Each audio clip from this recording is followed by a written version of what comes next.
Rave party ఈ పేరు దక్షిణాది రాష్ట్రాల్లో ప్రస్తుతం మారుమోగిపోతోంది. బెంగళూరు శివారులోని ఓ ఫామ్ హౌస్ లో జరిగిన రేవ్ పార్టీపై పోలీసుల దాడి వ్యవహారం బయటకు రావడంతో ఒక్కసారిగా హాట్ టాపిక్ అయింది. ముఖ్యంగా టాలీవుడ్ సినీ తారలు, రాజకీయ ప్రముఖులు ఆ పార్టీలో పాల్గొన్నట్టుగా ప్రచారం జరగడంతో చర్చనీయాంశమైంది.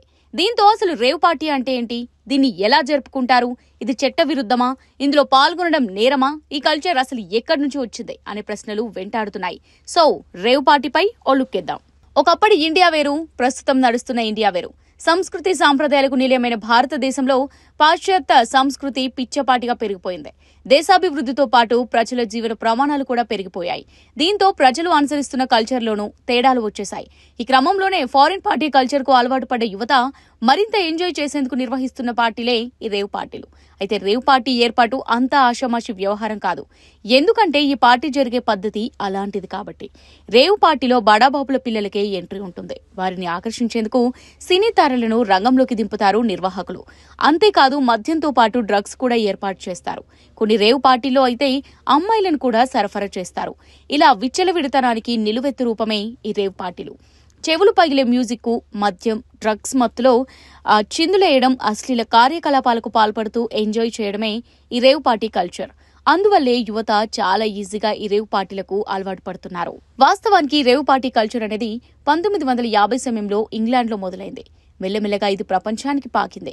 ఇండియాలోకి ఈ కల్చర్ కాస్త ఆలస్యంగా వచ్చినా ఇప్పుడది ప్రతి చోటికి నడుస్తూనే ఉంది. గోవా, ముంబై వంటి ప్రాంతాల్లో మొదట రేవ్ పార్టీలు జరుగుతుండేవి. కానీ ఇప్పుడవి ప్రతి నగరానికి పాకేశాయి. పార్టీలో పాల్గొనే యువతీ యువకులు ఏం చేసినా అడిగేవారుండరు. కొన్ని రేవ్ పార్టీలో అయితే శృంగార కార్యకలాపాల కోసం ప్రత్యేక గదులను కూడా కేటాయిస్తారు. ఇలా మత్తులో ఎంజాయ్ చేయడమే రేవ్ పార్టీ అంటే. డే అంతా లేదంటే వరుసగా 2-3 రోజులు ఎంజాయ్ చేస్తూ రేవ్ పార్టీలు నిర్వహిస్తుంటారు. ఒక్కసారి రేవ్ పార్టీలోకి ఎంట్రీ ఇస్తే చాలు, అసలు ప్రపంచంతో సంబంధమే ఉండదు. సెల్ ఫోన్లు, ఎలక్ట్రానిక్ పరికరాలు ముందుగానే తీసుకుంటారు నిర్వాహకులు. చుట్టుపక్కల సీసీ కెమెరాలు కూడా పనిచేయవు. కాబట్టి రేవ్ పార్టీలో యువత మరింత రెచ్చిపోతుంటారు. సాధారణంగా పార్టీలు వేరు, రేవ్ పార్టీలు వేరు.